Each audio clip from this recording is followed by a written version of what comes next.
Ladies and gentlemen, good afternoon. Welcome to the rematch to the second debate on the Lisbon Treaty. Second time we've been having the debate here in Dublin. We're planning here to discuss kind of aspects of the treaty that will be put to the Irish people through a referendum on October the 2nd. The debate will be contested by Joe Higgins MEP supporting the no motion, Prionsias de Rossa MEP supporting the yes motion, and moderated, and the referee will be Newstalk's Karen Coleman. So delighted we have a full house. I think there's tremendous interest here. And rather than me rabbit on, let's turn it over, let's get things going. And I think we could actually have a very interesting debate, and I think some very interesting follow-up questions. Over to you, Karen. Okay, John, thanks very much. And you're all very welcome to the debate. And thank you very much to Google and the Institute of European Affairs for inviting me to moderate this very interesting debate. It comes at a very exciting time in Ireland because the countdown begins because, of course, 2nd of October is looming very close. So we're going to be looking at a couple of issues over the next hour or so. And the idea is that both our panellists will get the opportunity to give their views on certain topics, but we'd also love to hear from you. There are roving mics in the audience, so if you want to ask any one of our panellists a question or make a point, please raise your hands. I know some of you have already submitted questions, and I have those as well if we run out of questions, which I'd say we will not. So the type of topics we'll look at some general issues like, for example, does this treaty amount to a constitution, and does it supersede sovereign constitutions, which is one of the points that UKIP, the UK Independence Party, has been putting out more recently. Secondly, we'll be looking at the social economy and to what extent will Lisbon change that. We look at defence issues, of course, very relevant for Ireland because of our neutral status, and I'll be asking if indeed Lisbon will change that, and also looking at some of the institutional changes that will be brought in as a result of the Lisbon Treaty. For example, what will happen with the European Parliament, etc. So first of all, I've been told you only have 3 minutes each at the very beginning to just give your general opening statements on Lisbon. So, Prionsias de Rossa, perhaps you'd like to start. Opening statement to the floor for 3 minutes. That's a long time. I have normally a minute in the European Parliament to change the world. So, first of all, Prionsias de Rossa MEP, Socialist Group in the European Parliament, Labour Party in Ireland, participated in the Convention on the Future of Europe, which actually prepared the original constitutional treaty. It was an open process. There was Dick Roach, Gormley, John Bruton, Pat Carey and myself represented the Dáil and the government of that process. 200 parliamentarians drafted a constitution for Europe based on the existing treaties and what needed to be reformed. How could we make Europe more democratic? How could we make it more effective? How could we make it more socially concerned and engaged? That was our agenda. We achieved that, in my view. Unfortunately, while a number of states ratified it by parliamentary ratification, 2 states had a referendum and passed it, Spain and Luxembourg, but 2 states said no, France and Holland. So it had to go back to the drawing board. And from the drawing board emerged the Lisbon Treaty, which is, by and large, about 95% of the text that was in the Constitution.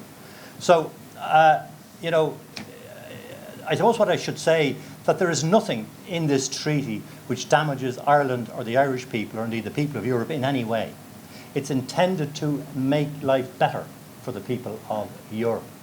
There is nothing that we can do today as a state that we will not be able to do the day after we vote yes. It's extremely important to bear that in mind, because if we were to listen to a lot of the no claims, you would think that the world is going to come to an end as we know it. The reality is that we are making it more democratic by giving more say to MEPs like myself and Joe. We're giving more say to parliaments, the TDs and the senators that we elect. We're giving more, we're making it necessary for the ministers that we send to Europe to do their business in public. Currently they do it in private. We're making it an obligation on them that they must do their business in public. That is making it more open and more democratic. On the social front, we've added the Charter of Fundamental Rights. Charter of Fundamental Rights, which covers a whole range of rights for women, children, men, for the elderly, for family life, for you name it. It's all covered in the in the Charter of Fundamental Rights, which will be given the same status as the treaty. It's not just a question of these rights becoming legal, but they will become part of the treaties of the European Union. So that I, as an MEP, the ministers that go out to Europe, the commissioners have to comply with those rights when they're making laws and making policies. Does that finish my three minutes? Perfect. Okay, great summary. Thank you very much, Prionsias de Rossa. Over to you, Joe Higgins. Thank you, Chairwoman. You might need to sit down because the mic is there, Joe. I think they'll be able to hear me anyway. Okay. Okay, a cháirde go raibh maithagibh as on cuire bheithin, so thank you. And it is very nice to be here, but really we should not be here. We went through all this last year with an exhaustive discussion and debate on the Lisbon Treaty. The people voted. They turned out a democratic decision. That decision was not accepted by the European Union establishment, and there is a lesson in that as to what the Lisbon Treaty really means. It incorporates not the democratic installments that Prionsias de Rossa is talking about. In reality, it is the agenda of corporate Europe, not workers' Europe, of the big business, the big business corporations, the boardrooms and their shareholders that dominate economic policy in the European Union. It is the agenda of the military establishment, of the armaments industry and of the political elite. And I will argue that it's inimical to the interests of workers and ordinary people.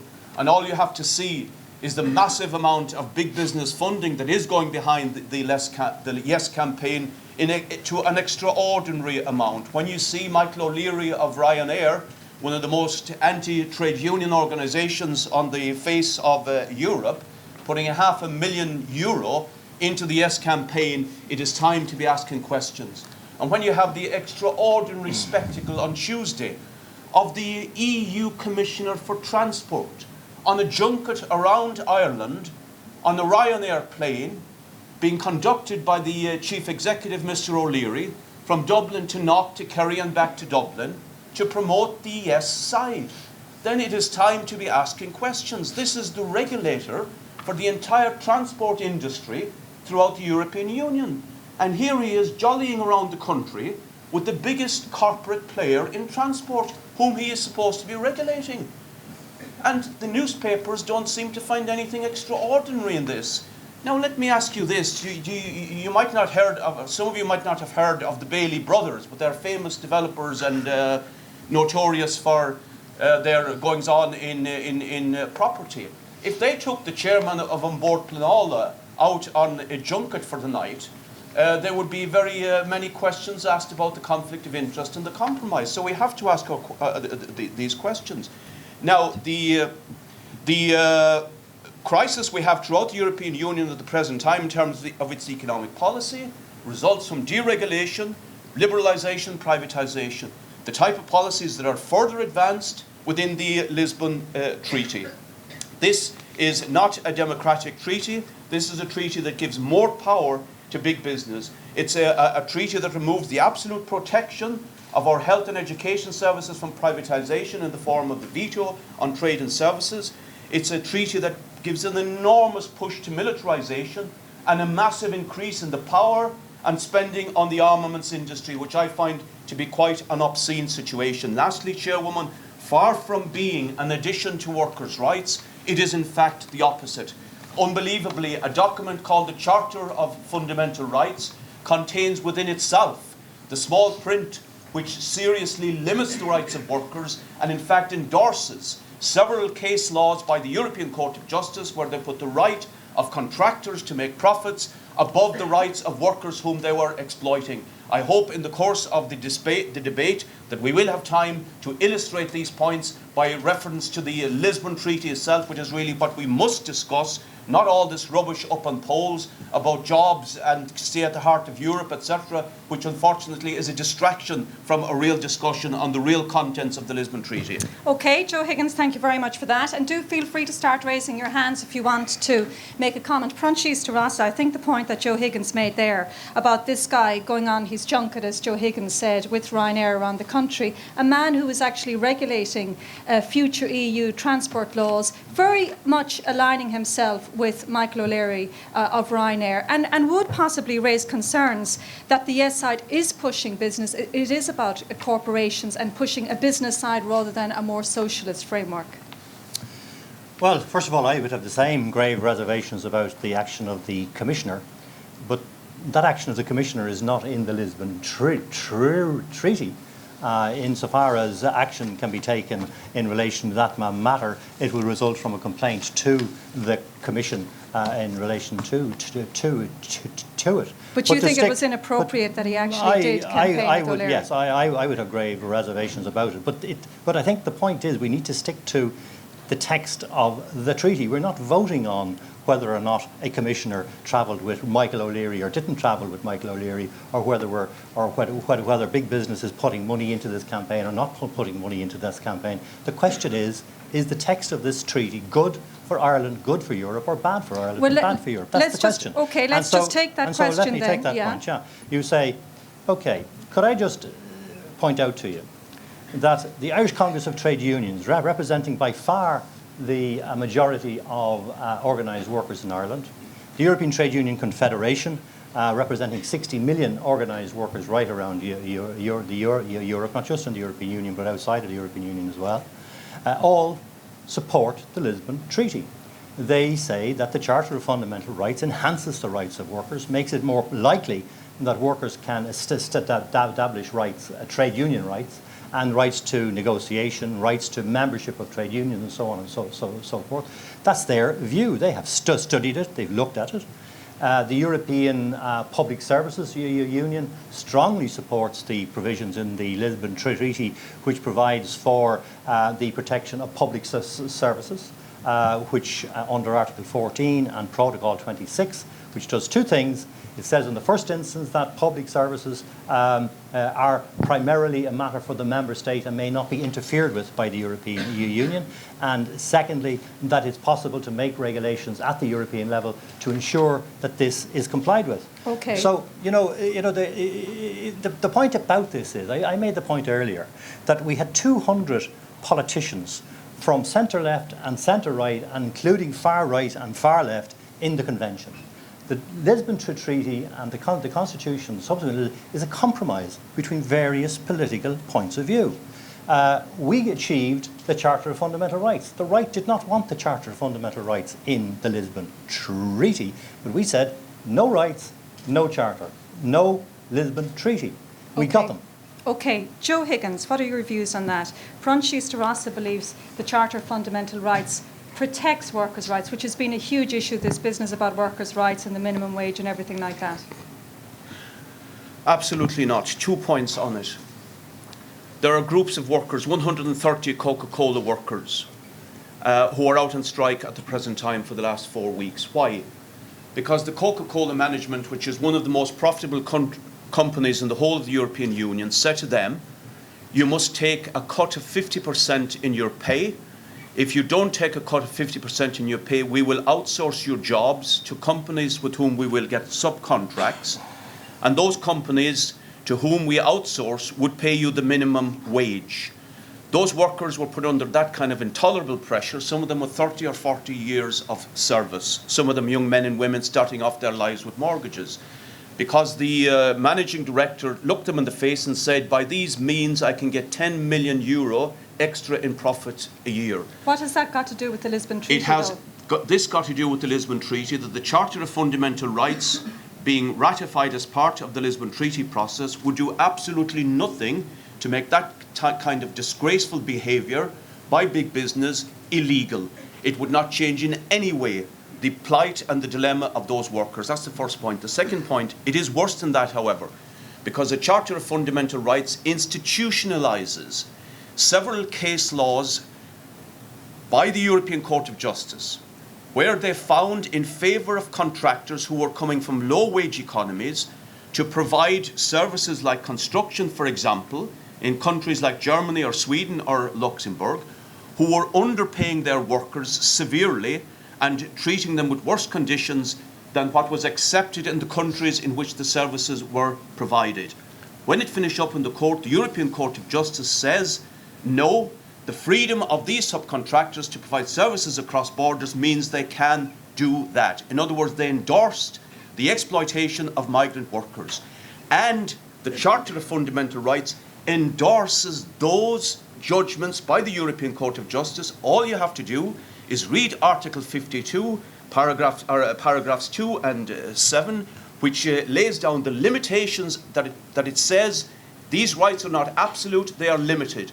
And the courts limited them to say that the right of these contractors to provide services took precedence. That now is being hammered into a treaty of the European Union. Therefore, it is going in the opposite direction but you've rather had than the giving likes more of, rights. You've had the likes of Kevin Duffy, the chairman of the Labour Court here, disputing claims by CORE, who have this poster saying 184 question mark minimum wage after the Lisbon Treaty, saying that's absolutely not the case. Well, Our minimum right. wage cannot be lowered. Yes, of course, that poster has done more damage. Every debate I've had with every Fianna Fáil TD on local radio, they get 5 minutes out of knocking that ridiculous poster. It's a distraction from the real serious point that I'm putting about the pressure on decent wages and regulated wages generally. It is they have to obey the minimum wage, yes. But what about Yes. what about the wages of Okay. 12, 13 euros an hour? It's on those levels that this comes into play. Okay, And let's finish with this before we move on to other ones. First of all, make the point that we actually live in a market economy, and there will always be pressures upwards in such situations where labour is scarce and downwards where labour is plentiful. That is the nature of the economy we live in. What we do in a civilized society is that we regulate that to ensure that there is that pressure cannot result in people being driven into poverty. Now, what Joe says, you see, about the Laval case or the Swedish case and the German case and so on is only half the truth.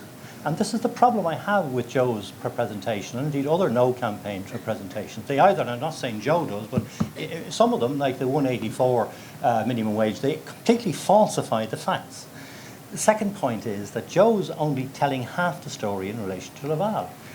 The actual Laval case, the Swedish case, was about a Latvian company winning a contract to build a school in Sweden. They sat down with the Swedish trade unions to negotiate pay rates. They failed to agree. They continued to build the school. The unions struck, picketed the sites. Case went to court, went to the European Court of Justice. The European Court of Justice said that the Posting of Workers Directive, which regulates the transfer of services between one state and another, and transfer of employees between one state and another, requires that the person offering the services must pay the legally binding wage rates in the country in which they're operating. Sweden does not have legally binding wage rates. Their industrial system does not provide. They have no minimum wage, in other words. It's not any wage. They have no legally binding wage rates of any kind.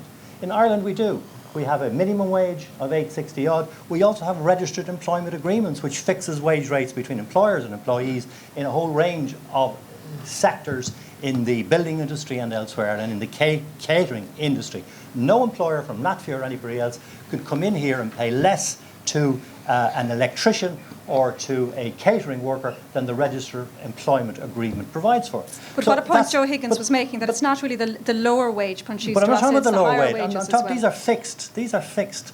And I mean, the question as to whether you can negotiate more or not is a matter between the trade unions and the employer. That's as I say, we live in a market economy. The second point I'd make is neither the treaties of the European Union nor the Lisbon Treaty have any role in the setting of wages. No role whatsoever. It doesn't set minimum wages, it doesn't set maximum wages, it doesn't say you must do this, that or the other. The only thing it says is that the rates agreed and legally binding must be paid by anybody coming into Ireland or going to Latvia or going to Spain or anywhere else.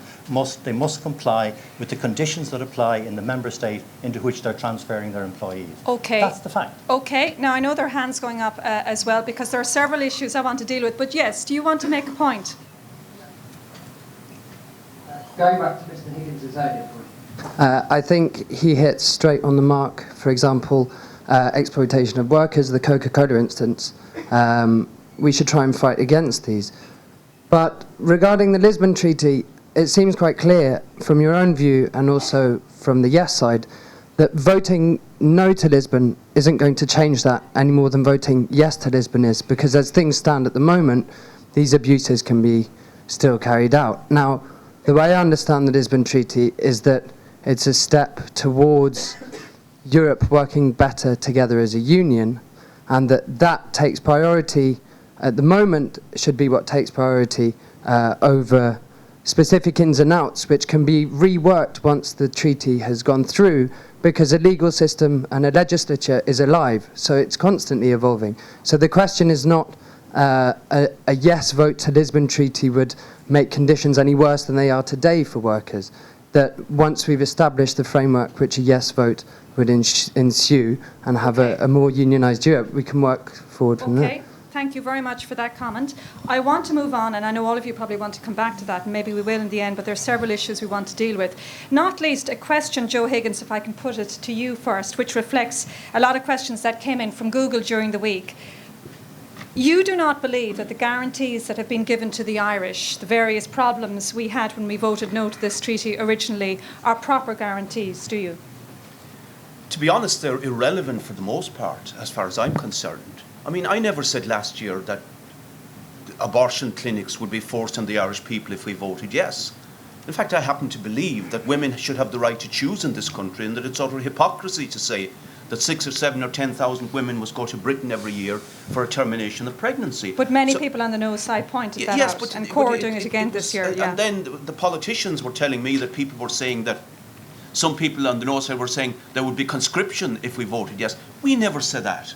So most of these guarantees are dealing with irrelevancies and not the critical issues that we on the left raised in the course of this campaign. But they were raised by people on the left. But the guarantees change nothing, because the Lisbon Treaty is absolutely the same treaty that we voted on last year. Nothing has changed. Everybody agrees on that. So it's really a waste of time talking about the guarantees, quite frankly. And the reason I made the point about the Coca-Cola was this. It was to debunk the claims that are made by the Congress of Trade Unions and the Labour Party that the Charter of Rights would give a big boost to workers' rights in the country. I made that point to show that that is not true. And the second point I raised is that it would be worse than that, because it would be endorsing the pro-exploitation judgments of the European Court of Justice. Okay, can I just come back on the guarantees, just before I bring you in, Prionsias de Rossa? You're saying now that the majority of the guarantees that we have obtained, which were to reflect the majority of the reasons why people voted no, you're dismissing them. So you're saying the main reasons people voted no last year, you're dismissing those reasons. They represented the main reasons people voted no last time round. Well, now, Karen, you know more than just about anybody else if you can confidently say that and get into the head of every single person that voted. That was nearly 1 million. We had an extensive debate, and debates like this all over the media. A lot of people knew a lot. Maybe they hadn't read the treaty. But for example, in some of the research, that maybe what you're referring to, 40% of people said they were concerned about workers' rights. It influenced how they vote.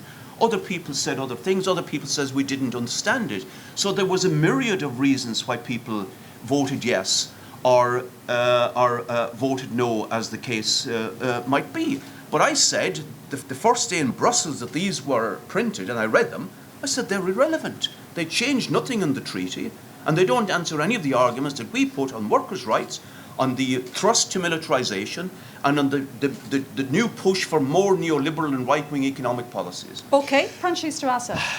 Yeah, it becomes wearisome, I have to say, to constantly have to refute what Joe says at every single meeting where he repeats half-truths. Well, then, here, Could I just... No, hold on, Joe, hold on. Joe, just you've had your give him a chance speech. for a minute. You've had your speech, Joe. Yeah, let me the Lisbon quote. Treaty here. Let me quote for you. Let me quote for you. Show me where I'm wrong. Okay, show him where he's wrong. Thank you, Joe. Could I point out to you that, first of all, the Lisbon Treaty does not endorse existing European Court of Justice decisions. It cannot do so. No change in any treaty or in any constitution can freeze the decisions of the European Court of Justice.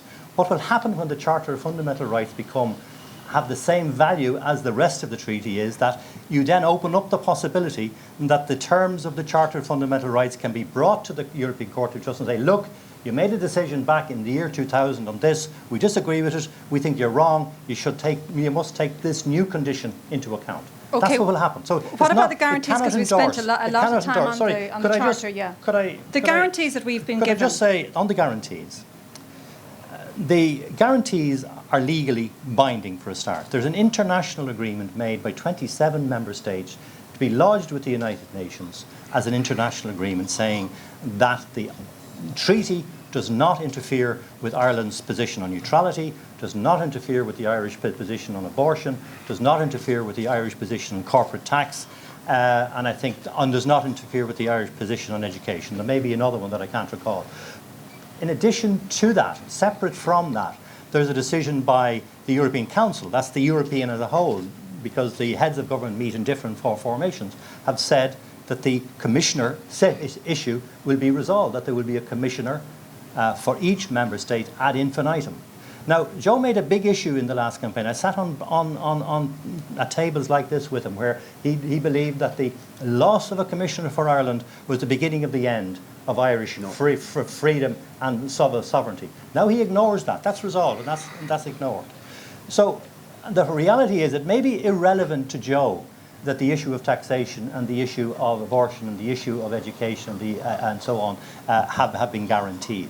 I would have the same position as Joe on the abortion issue. But the question is whether or not the treaties of the European Union interfere with the Irish Constitution on this issue. There's already a protocol in place that says it doesn't, and now we have a belt and braces, we have another guarantee saying it doesn't. So that's the reality. It's a stating a fact.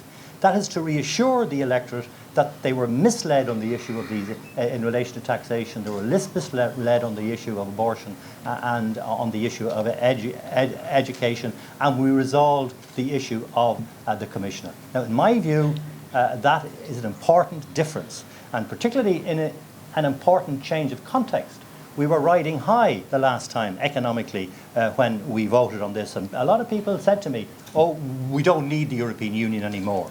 I haven't met a single voter in the last month on the campaign trail who's told me we don't need the European Union anymore. Okay, Joe Higgins? Well, on the commissioner thing, actually, Prionsias, I was one of the people who said very little about it because, quite frankly, well, one more commissioner. You said it on the platform you were with me on. No, one more right-wing commissioner riding around the country with Michael O'Leary and Ryanair isn't exactly going to be transform our situation.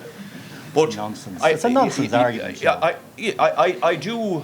I want to hammer this issue of workers' rights. Okay, because we have other issues to get to as well, yes, so if we can finally wrap that one up. But I appeal, everybody here I'm sure has about 10 computers either here or at home that they can easily refer to any kind of information.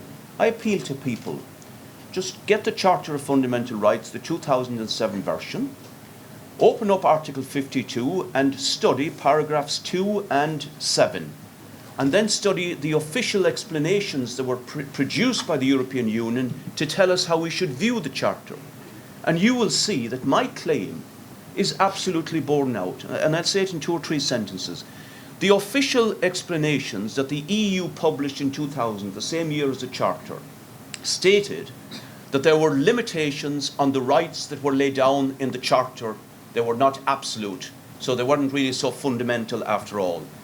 And then they explained to us how we should view those limitations. And they said, look at Article 52. And Article 52 tells us that, subject to the principle of proportionality, limitations may be made only if they are necessary and genuinely meet objectives of general interest recognised by the Union or the need to protect the rights and freedoms of others. The European Court of Justice found that one of the rights and freedoms of others that had to be protected was the rights of contractors and subcontractors who wanted to bring workers from from low-wage economies and undercut Okay. local rates of pay. Okay. And the last point, paragraph 7 says that the explanations drawn up as a way of providing guidance have to be taken into account. And that explanation says just make a brief these response to that? limitations Okay, just are briefly, based Mr. on the case law of the European Court of Justice. Okay. So we nothing need changes. to finish this one because there are other Yes, issues. brief Very law. quickly. Briefly, of course, it is limited by the decisions of the European Court of Justice, but that will be decisions made in the future based on the new texts. Secondly, Joe, when you quote in relation to, in particular in the context of a common organisation of the market, you failed to read the second half of that judgment, which said, provided that those restrictions in fact correspond to objectives general pursued by the community and do not constitute, with regard to the aim pursued, disproportionate and unreasonable interference, undermining the very substance of those rights. Okay. Third point I'd make is there's no such thing as an absolute unlimited right. The right to liberty is fundamental, but that does not stop us from putting people in jail for very good reasons. Okay, so I there's want no to such thing look- as an unlimited right. I want to Right look at exploitation. institutional changes, and I want to look at how Lisbon is going to affect defence issues as well. You wanted to make a quick point. Can we get the microphone up here, please? Thank you. My question is for MEP Prionsias de Rossa, and it's based on your opening 3 minutes gambit where you introduced yourself. One of the big problems that we have in the European Union these days is, of course, communication between the European central institutions and the individual European citizens. And I know it's been addressed by the European Commissioner with responsibility for this. They've acknowledged this. One of the things, or several of the things that you said in your opening speech were interesting. You mentioned that 95% of the text of the treaty is actually the constitution that was originally rejected by the French and Dutch voters. That was the second point. The fact it was rejected by the French and Dutch voters and it was thus scrapped. And then we moved on to a treaty based on 95% of that text. But this time we decided not to ask the French and the Dutch voters, and we decided that we wouldn't actually accept the vote of the Irish voters. Now, you're claiming that with the Lisbon Treaty, it's going to become far more democratic in Europe. How is that possible when you're not going back to the French and Dutch voters who democratically said no, and you're ignoring the vote of the Irish people who democratically said no? Okay, good question, Prionsias. Good question. First of all, the question as to whether or how other member states ratify a treaty is entirely a sovereign decision of their own, in accordance with their own constitutions. The Dutch have already ratified, and the French have already ratified the Lisbon Treaty by parliamentary ratification. That's in accordance with their constitution. They were elected, those governments, in fact, that did that, were elected on the basis that they would do so. So they did not promise a second referendum on the Lisbon Treaty after they failed to get it through. And of course, you know, a lot of people actually voted yes. They also have ratified the Lisbon Treaties. 26 states have now ratified the Lisbon Treaty. Primarily by their parliaments, though, not by their citizens. citizens. There's nothing undemocratic about ratifying an international agreement by parliamentary ratification. We do it all the time in Ireland. I mean, it's only on European international treaties that we go through the process of having a referendum. I mean, when did we have a referendum on joining the United Nations? On complying with all of the decisions of the United Nations, which are not democratic by any means. And what about the point about 95% of the treaty actually is the EU constitution? Well, by saying there's 95% there, it means 5% were taken out. And presumably the 5% that was taken out were satisfied not only the Dutch and the French, but also satisfied the Irish and British and the English governments who negotiated it. So, I mean, you know, this notion that in some way we have to dictate to the rest of Europe about how they should ratify the Lisbon Treaty, in my view, is undemocratic and an attack on their sovereignty. We would not accept them to tell us that we must not have a referendum. Most of the people I meet in Europe tell us, why in God's name do you have to have a referendum on an international treaty? It doesn't make sense. That's what they tell me. Okay, let's look at some of the institutional changes that will be brought about by the Lisbon Treaty. Joe Higgins, to what extent do you think will the Lisbon Treaty improve or reduce, for example, the role of European parliamentarians like yourself, the changing nature of the Council presidency, the qualified majority voting changes as well? Well, in some cases there is largely an illusion of democracy being given. For example, the citizens' initiative, which says that 1 million EU citizens can petition the EU Commission in regard to something that must be within the boundaries of the EU treaties and ask the EU Commission to do something. And a big deal is made about this, that it's given extra rights. It's nothing more than you go out in the streets for a petition. You can go to a lot of trouble gathering 1 million petitions. The European Commission only has to look at it and have to do nothing about it. That's the reality. So here is an illusion. Now, there is a consultation process for national parliaments, which is highly limited. Proposed legislation is sent to them 8 weeks before it comes to be discussed. Well, big deal. They could get that, or should get that in any case. If 7 or 8, or maybe a third of national parliaments have a reasoned opinion on only the issue of subsidiarity, in other words, should this law be made by Europe really, or should we be making it, then they can refer it back to the EU Commission. It doesn't have to change it. It's only when an absolute majority of parliaments and either the EU Council or the EU Parliament, Euro Parliament, votes against it, it would have to go back to be started all over again. On the question of veto, so there is a huge rebalancing of power here to the bigger capitalist states, the bigger military states, and away from the small states through the changes in voting procedure. The percentage vote of Ireland will have in the new qualified majority voting, and in the case of Germany and so on, it will double in the kind of the double majority system. This is the qualified majority voting system. Now, I say lastly, one of the most serious issues here is in the area of the common commercial policy, where up until now, if there were proposals coming forward from the WTO, the World Trade Organization, which would insist that, for example, the big American for-profit health corporations would have a right to come into our health services as of right, and we would have to give them tenders. If that were a proposal coming from a WTO talks between the EU and other countries, every country has an absolute veto on that, and one country can say no, and that stops it. That absolute veto is removed in Article 188 of the amended treaty to a very conditional veto. And that means down the line, pressure can come from the WTO back to the EU Council that the health and education services of all the member states have to be opened up to the major corporations for investment and profit taking. I say that is a huge lessening of the democratic leverage of countries and of the citizens of countries who could put enormous pressure on their governments to exercise a veto when something like that was coming down the line. More privatization, in other words. That is a huge blow to the democratic rights of citizens. Okay, Prionsias de Rossa.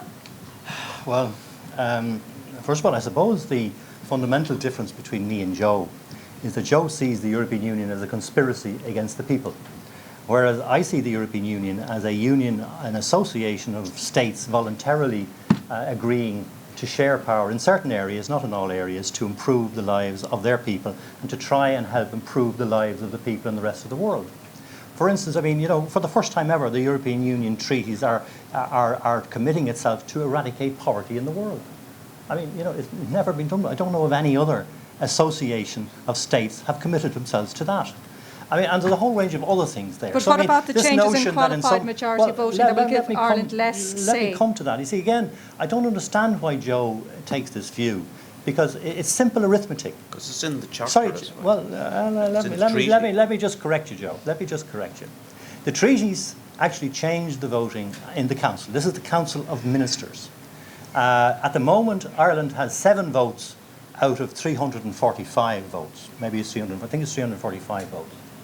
That's equivalent to 2.02% of the vote. Our weight in the Council is 2.02%. Under the Lisbon Treaty, we will have 1 vote out of 27. That's equivalent to 3.7%. Now that to me is something like an 80% increase, not a reduction. But interestingly, Germany currently has 29 votes out of 345, And they will also only have 3.7% because every state will have a weight of 3.7% after Lisbon. Everybody will be equal in the Council of Ministers. And then there will be, as there is at the moment, a population balancing, if you like. They have to represent the 65 or 55% of states saying yes, which requires 15 states, must be also cover 65% of the population. At the moment, it's 62% of the population. So there's a slight raising of the barrier there. But as far as Ireland's weight in the Council is concerned, our actual weight is doubled. Now, I have to say, even though it is doubled, it doesn't make a whit of difference because most decisions are taken by consensus, not by votes. Because the European Union works by consensus. It couldn't work otherwise. If the European Union went around its business sort of knocking this one down and knocking that one down and you can't get that and you can't get that, it would simply fall apart. It doesn't work that way. It can't work that way. We are a voluntary association of states agreeing to share power, agreeing to make decisions, agreeing to make laws in our own interest. When we agree to make laws on working time, for instance, we agree to do it because we don't want competition from other member states sort of driving their workers twice as hard as we would try to drive them. It's in our interest to have common standards. But are you saying that with this new system of qualified majority voting and the loss of unanimity in certain cases, that Ireland will not potentially lose out? Unanimity. No. You see, I'm like Joe. I'm a socialist. We have different definitions, perhaps. But if you look at the record, we consistently elect Conservative governments here. Where vetoes exist on social policy, the Irish government, the Irish Conservative governments have consistently vetoed social policy. Consistently. And it's only when public demand insists that they change their position or modify their position that they change their position. I have lots of examples, but I'm not going to waste our time debating them here. But that's the reality. So for the Irish Conservative governments to lose the veto is no good thing. We would not have the Agency Workers Directive, for instance, if the Irish government was able to continue to maintain its veto on that directive. That directive is now coming into effect because the Irish government could not exercise a veto on it. So let's get over this idea that losing the veto is in some way bad for the working people of this country or for the people of this country in general. The second point about losing the veto and having QMV is that having a veto means Ireland or Britain or anybody can say no, we're not going there, full stop. That's the end of the story. Not happening. Nothing will happen. With QMV, you have to build allies. You have to debate, you have to negotiate, you have to find consensus. It actually drives the development of agreement. It drives the development of consensus. That's the way it works. That's the way we work in the European Parliament. When Joe gets a few more years under his belt in the European Parliament, he'll realise that nothing can be done in the European Parliament without finding agreement in your own political group first and then finding agreement between your political group and the other political groups. Build Joe Higgins. Consensus. I've described the difference between the Dáil, Joe, and the European Parliament. In the Dáil, you get up every day and you make a row. In the European Parliament, you get up every day and you make an agreement. That's the difference. Well, the first agreement that was made in the European Parliament that I joined in July was a cynical backroom deal, Prionsias, between your group and the Christian Democrats to put a man called Jerzy Buzek into the chair of the European Parliament for 2.5 years. He was a former Polish Prime Minister, an extreme right-winger who slashed and burned the public services of the Polish people and attacked their living standards in the most merciless fashion. And your party, or a significant section of your European party now, put him into power, but we had no democratic or honest argument about on what basis he was put into power. And of course the horse trading was that one of your colleagues will get the next 2.5 years. Now, frankly, I don't want to be part of that horse trading. I'm going into the European Parliament to represent working people, unemployed people, poor people, and to stand up against that type of system. I'll cast no aspersions on Prionsias's claim to be a socialist, but I will in regard to the Labour and Social Democratic parties throughout Europe. They have long left behind any idea of socialist ideas. All you have to do is look at his co-party in Britain, the British Labour Party, where Mr. Blair, its leader for 10 or 12 years, carried out to a degree, the privatisation of services and enterprises to a degree that Margaret Thatcher could only dream about. Okay, let's bring it back though to the Lisbon Treaty. And finished up by going along with George Bush in the criminal, disgusting, murderous invasion of Iraq. Now, there are some actions for a socialist to be Okay, involved let's bring it back though to the Lisbon Treaty, Joe. Yeah. Prionsias de Rossa does not believe that it will be a more undemocratic process because that's not how legislation is born in the likes of the EU. It's consensus, it's democratic, it's building blocks of agreement for yourself. Look, let's get real here. There was 555 votes for the former Polish Prime Minister. That says everything about what the bloc in the European Parliament is. It is the right-wing parties pushing through the neoliberal economic policies that have resulted in the disastrous crash of economies all over this world. But that has nothing to do. I want you to address the Lisbon Treaty issue and to what extent will the institutional changes like qualified majority voting make it less democratic? We've heard what Prionsias de Rossa It will make it very less saying. democratic, Karen, but in fact that has a lot to do with the Lisbon Treaty because the Lisbon Treaty carries on that type of approach to politics, to the economy, to militarisation, etc. So that's the context of it. Now, so what do you do? Scrap all the previous treaties as well then and rebuild the EU? Yes, I want a different type of Europe. I don't want a Europe that is dominated by armaments merchants and major corporations, the Siemens, the Nestles. I don't know where Google features in this picture, but or how big it is. I frankly hadn't time to research. I should have done a little bit more. But these major corporations, which are organised in lobbies, they have thousands of lobbyists in Brussels. They live in the ears of the commissioners and of the member states. They have written the economic agenda of the European Union. That's why Coca-Cola can treat workers in Ireland or anywhere else in Europe with such disgusting contempt. And that's what is endorsed by Prionsias's great majority bloc that can we put together. So what would you do? You would just what would you do? Get rid of the EU, remake. Would we even be part of this? Yes, I want to remake Europe. I want a Europe where the wealth and the resources are under the democratic control of working people. The banks, for example, and the finance houses. Instead of being like gambling casinos as they were under deregulation and liberalisation and responsible directly for the crash in America, here and everywhere else. I want them in public ownership. I want them in democratic control. I don't want them to have the power to shackle young people into 40-year mortgages and now stuck in negative equity. I want them to be vehicles for investment, for social ends, for ordinary people, and equally other major corporations. So it's a different type of Europe completely from what exists within the European Union. Okay, I know that there are probably some people who want to comment on that. There's a gentleman in the back, yeah? Well, I'll agree with you. I mean, the point is, wouldn't the way to do it just convince the people of Europe to vote for different people?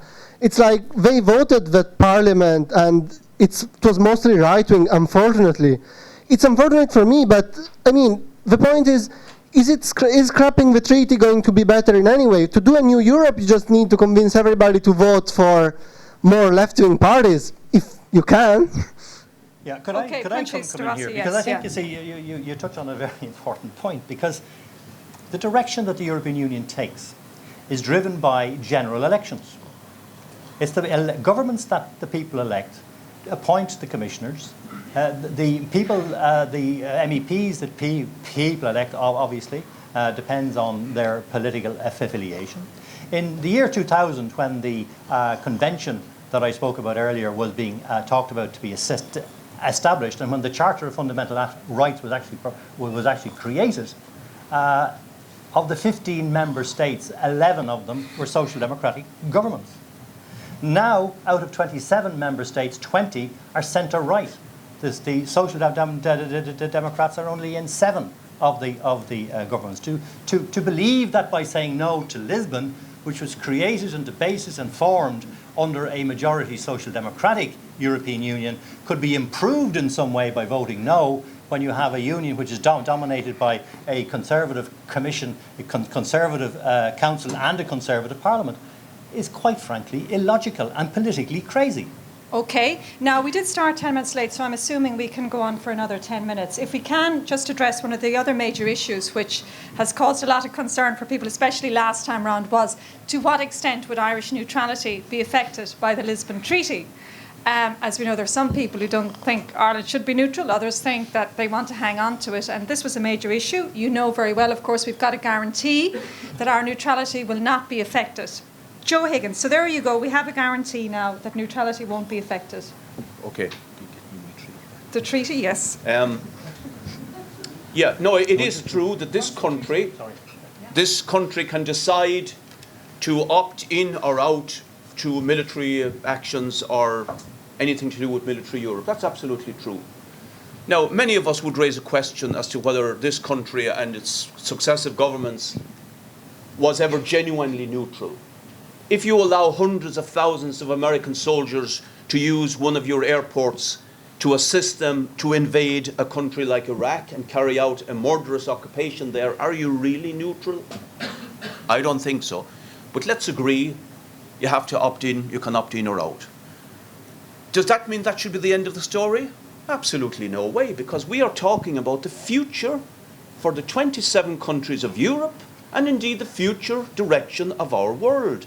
And what the militarization that is provided for in the Lisbon Treaty, it says every country must step up its military capabilities, in other words, beef up, and more spending has to mean that.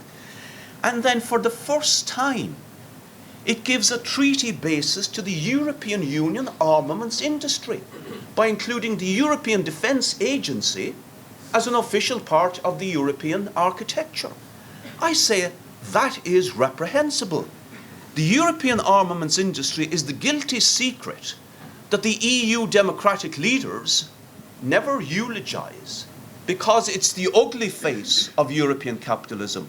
The reality is the 5 biggest countries that produce arms within the European Union account for 1/3 of the world's armament sales. What does that mean in reality? That means in reality the British company, with the support of its government and the European Defence Agency, that flogged recently thousands of billions of euro worth of fighter planes and other war material to Saudi Arabia, one of the most vicious, anti-democratic, anti-women, anti-human rights governments on the face of the earth. They are also now discussing thousands of millions of euro worth of similar material going to Pakistan and India, where tens of millions of people starve and live in utter destitution. An obscene wastage of the resources of humanity that should instead be going to resolve the problems of humanity. And they put in front of us a treaty that asks us to endorse that is all right. But what about the guarantees, though? The guarantees, again, Karen, are utterly irrelevant. I agree. We don't have to go in. But that doesn't mean that we shouldn't be concerned about the push that the European Union is being given, and what they want, quite frankly, is this.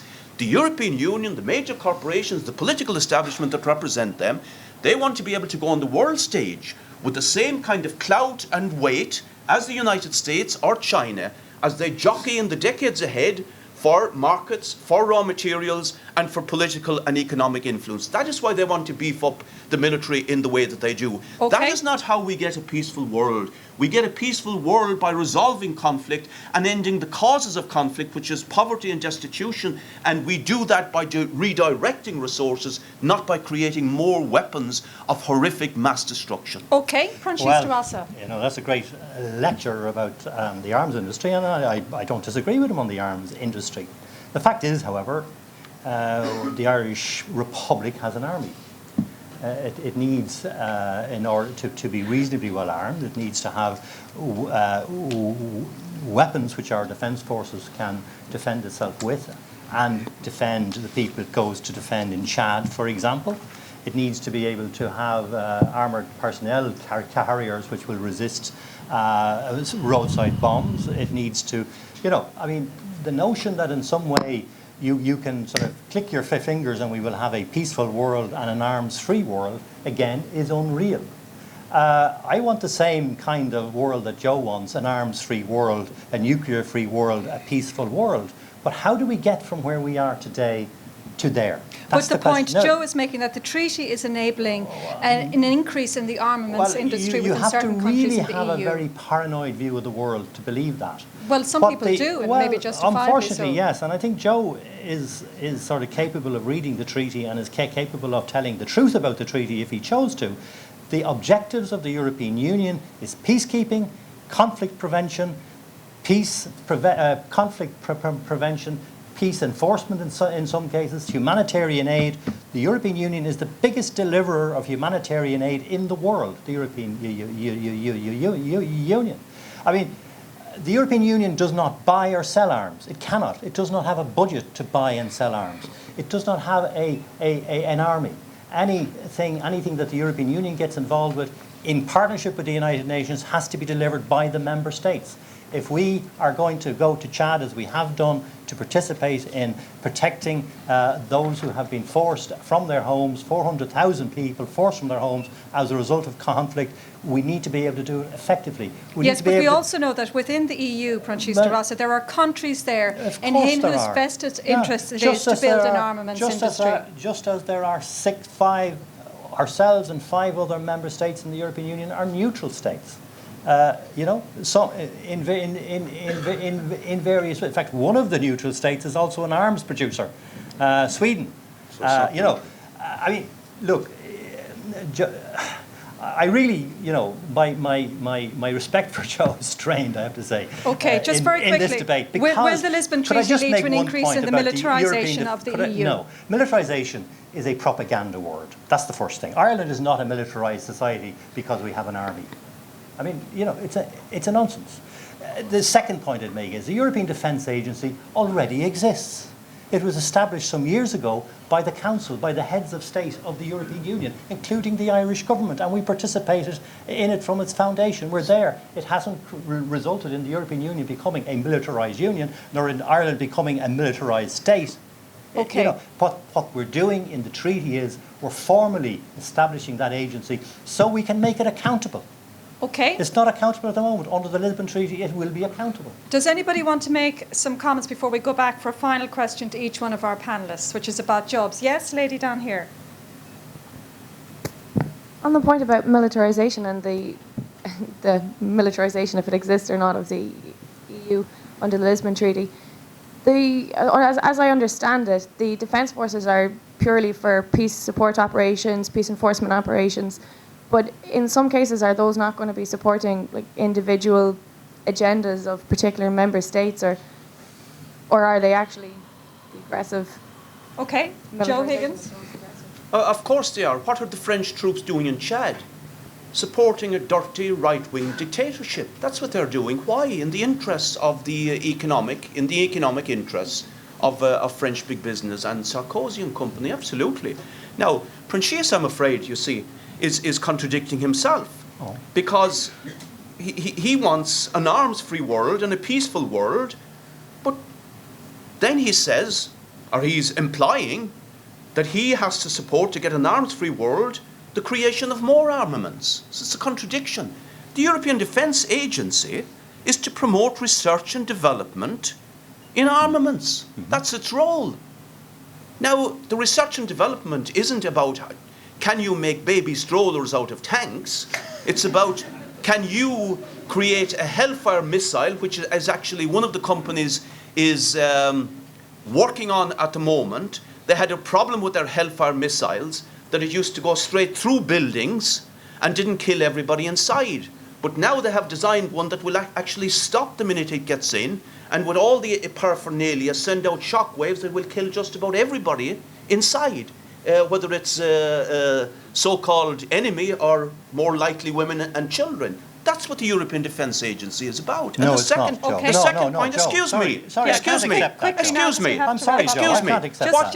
First of all, let me finish the point. Let me finish the point. You'll have to stop this. No, you really have let to me stop finish the this. point. Okay, you really have to stop it. Yeah. Let me finish the point. The European Defence Agency is to promote research and development for the defence industries and armaments. And the member states decide what armaments or what research it should do. Yes, and so far... It does not Sorry, Prionsias. There is no, no. you do not have any basis for claiming that the Defence Agency is supporting research in weapons of mass destruction. That is not true. It is true. It's not true. It is true. Well, you produce the evidence. Produce the evidence. Just produce the evidence. No. Produce the evidence.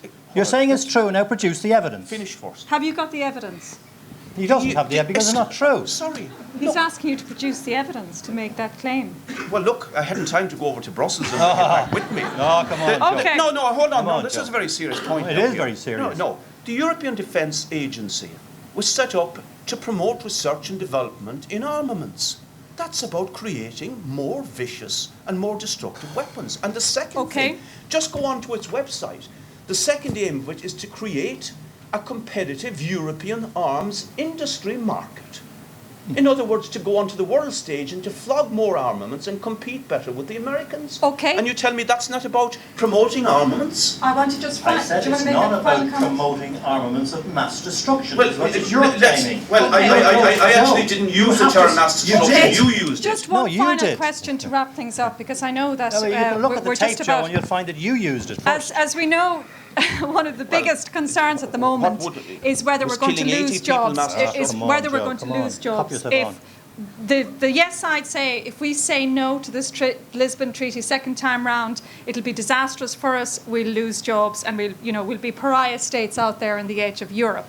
The no side say that's completely false. So, Joe Higgins, as a final question to you, if we reject the Lisbon Treaty, do you think it will be detrimental for us, and we will lose jobs? Absolutely not.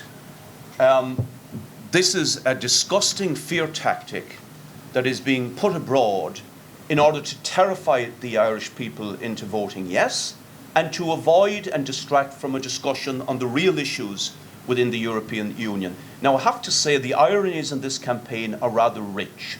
We have IBEC, the big business organisation that organises the big business, putting up a massive poster, vote yes for jobs. An organisation whose members have sacked tens of thousands of workers in the last 12 months alone. And we have Fianna Fáil putting up its posters, yes for economic recovery. The same party whose disastrous policies for 10 years in catering to the unconscionable greed of the speculators, the developers and the bankers has utterly crashed the economy and caused 130,000 people to lose their jobs in 12 months. And they come and they tell us, if you vote yes, you lose jobs. So you're saying we won't lose any jobs? It's just unbelievable. Any more, by the way, than foreign capital will flee. I mean, I'm sure the Google bosses would tell you this. They're not here whether we vote yes or no to Europe. They're here because of the massive profits they can get as a result of low corporation tax and the excellent, skilled and educated workforce. They got 34 billion euro alone. This is the multinational corporations in corporate taxes in this little country in 2007. Now, the cuts that McCarthy wants to inflict on us in the next 12 months amount to only 5 billion. Okay. So they're here for that. The idea that they're going to pack their bags, that they're already looking nervously to see if they should be booking their flights out of Dublin Airport on the 3rd of October is frankly nonsense. Okay, Prionsias de Rossa. Well, asking one to predict whether or not jobs will be gained or lost as a result of a yes vote is a bit like looking at the tea leaves. So there is no way of predicting what a no vote will generate. There'll certainly be generated a political turmoil in the European Union. There'll certainly be a view abroad that Ireland is no longer as committed to the European Union as it used to be. That will be a reality, having voted a second time against what is, by and large, a relatively minor amendments to the existing treaties, which, as I said earlier, do not take from this state in any way, does not cause risks to the people of this country in any way. People will find it difficult to understand outside of the view that we are less committed to Europe. But after the last vote, I met a colleague in Strasbourg on the following Monday who asked me, when do the negotiations start? I asked, what negotiations? He said, the negotiations to withdraw. I said, but why? He said, well, you just voted against the European Union. This is a Portuguese MEP from the Socialist Party in Portugal who, in her own simple way, thought that we were voting against Europe. How much more will that be the case if we vote no again? I met a German woman on College Green yesterday who said if she had a vote in Ireland, she'd be voting no. And I said, why? She said, because we're sick and tired paying for you. You know, now I don't believe that represents the general view of the German public, but I do believe it will be a view of the political class in Germany and in many other states. What the hell is Ireland at? Why are they getting so uptight about improving the democracy of the European Union, improving the rights of the citizens of the European Union, improving the efficiency of the European Union? What's the problem? Okay. On that note, we'll leave it. But thank you so much to Prionsias de Rossa and to Joe Higgins. Thanks very much to Google for hosting this event, and of course to the Irish Institute of European Affairs for organising it. And thanks to all of you for being with us for the day. Thank you so much.